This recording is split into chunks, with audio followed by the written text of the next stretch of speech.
അവിടെ കൈ ശോഷിച്ച ഒരുവനുണ്ടായിരുന്നു. യേശുവിൽ കുറ്റം ആരോപിക്കണമെന്ന ഉദ്ദേശത്തോടുകൂടെ അവർ അവനോട് ചോദിച്ചു, സാപത്തിൽ രോഗശാന്തി നൽകുന്നത് അനുവദനീയമാണോ? വിശുദ്ധ മത്തായിയുടെ സുവിശേഷം 12-ാം അധ്യായം 9 മുതൽ 14 വരെയുള്ള തിരുവചന ഭാഗം.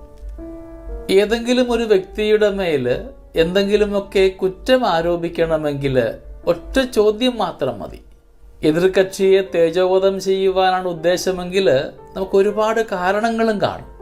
വളരെ എളുപ്പത്തിലാണ് നാം ഒക്കെ കാരണം കണ്ടുപിടിക്കുന്നതും. പക്ഷേ നന്മ കാണുവാൻ അത്ര എളുപ്പവുമല്ല. ഒരുപാട് കുറവുകൾ ചുറ്റിലും കാണുവാൻ സാധിക്കുമ്പോഴും അപരൻ്റെ നന്മ കാണുവാനായിട്ട് നമുക്ക് സാധ്യമാകുന്നുണ്ടോ എന്ന് ധ്യാനിക്കുവാൻ ഇന്നിൻ്റെ വചനഭാഗം വിനിയോഗിക്കാം. എന്തെങ്കിലുമൊക്കെ കുറ്റം ആരോപിക്കുവാനായിട്ട് കച്ചകെട്ടി ഇറങ്ങുന്നവർക്ക് അപരൻ്റെ ന്യൂനതകൾ പോലും ഒരു കാരണമാണ്. അവൻ്റെ സഹനങ്ങൾ, അവൻ്റെ ഇല്ലായ്മ, അവൻ്റെ കുറവുകൾ, വന്നുപോയ ബലഹീനതകൾ, സാമ്പത്തിക പരാധീനതകൾ, അവഗണനകൾ, വീഴ്ചകളൊക്കെ ഒരു ന്യൂനതയുടെ കാരണമായിട്ട് മാറുന്നുണ്ട്. സ്നേഹമുള്ളവരെ, സാധാരണ ജനത്തിന് ഇതൊക്കെ ന്യൂനതയായിട്ട് തോന്നുമ്പോഴും ദൈവസന്നിധിയിൽ ഇതൊക്കെ ദൈവത്തിന് അവൻ്റെ കൂടെ ഇടപെടാനുള്ള കാരണം മാത്രമാണ്. തിരുവചനത്തിൽ നിന്ന് നമുക്ക് മനസ്സിലാക്കാൻ പറ്റുന്നത് രോഗശാന്തി കൊടുക്കുന്നത് പോലും ഒരു കുറ്റമായിട്ട് ചിത്രീകരിക്കുകയാണ് അവർ. ആ മനുഷ്യൻ്റെ മനസ്സിലേക്ക് ശാന്തിക്ക് കാരണമാകുന്ന കാരണങ്ങൾ പോലും ഒരു കുറ്റമായിട്ട് അവർ പ്രതിപാദിക്കുന്നുണ്ട്.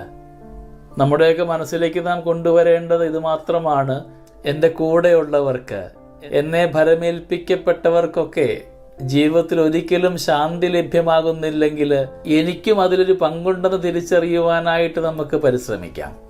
സ്നേഹമുള്ളവരുടെ ജീവിതത്തിൻ്റെ ഓരോ ഇടങ്ങളിലും നന്മ കാണുവാനായിട്ട് ഒരുപാട് കുറവുകളൊക്കെ ഉണ്ടായിരിക്കാം.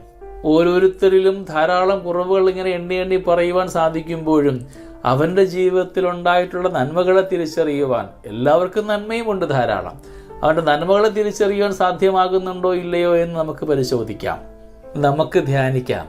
മറ്റുള്ളവരുടെ മേലെ കുറ്റം ആരോപിക്കുവാനായിട്ട് നാമൊക്കെ പരിശ്രമിക്കുന്നുണ്ടോ? കുറ്റം ആരോപിക്കുമ്പോൾ അവൻ്റെ ബലഹീനതകളെയും ന്യൂനതകളെയും ഒക്കെ ഒരു കാരണമാക്കി മാറ്റിവെച്ചുകൊണ്ട് അവൻ്റെ മേലെ പഴിചാരി പോകാറുണ്ടോ? അപരൻ്റെ സ്വസ്ഥമായ ജീവിതത്തിന് നാം ആരെങ്കിലുമൊക്കെ തടസ്സമായിട്ട് മാറുന്നുണ്ടോ? ഈശോയുടെ സന്നിധിയിൽ ആത്മാർത്ഥമായി മാപ്പപേക്ഷിച്ചുകൊണ്ട് നന്മ കാണുമ്പോൾ ആ നന്മയെ അംഗീകരിക്കുവാനായിട്ട് മനസ്സ് തരണമെന്ന് പ്രാർത്ഥിക്കാം. ഒപ്പം നാമൊക്കെ ആയിരിക്കുന്ന ജീവിത മേഖലയിൽ നാം ഓരോരുത്തരും നന്മയാകുവാനായിട്ട് നിയമത്തിൻ്റെ നൂലാമാലയ്ക്കപ്പുറത്തേക്ക് മാനുഷികമായ നന്മ കൈമാറുന്നവരാകുവാൻ നമ്മളെ രൂപപ്പെടുത്തണമേ എന്ന് നമുക്ക് പ്രാർത്ഥിക്കാം. ദൈവം നമ്മളെല്ലാവരെയും സമൃദ്ധമായി അനുഗ്രഹിക്കട്ടെ.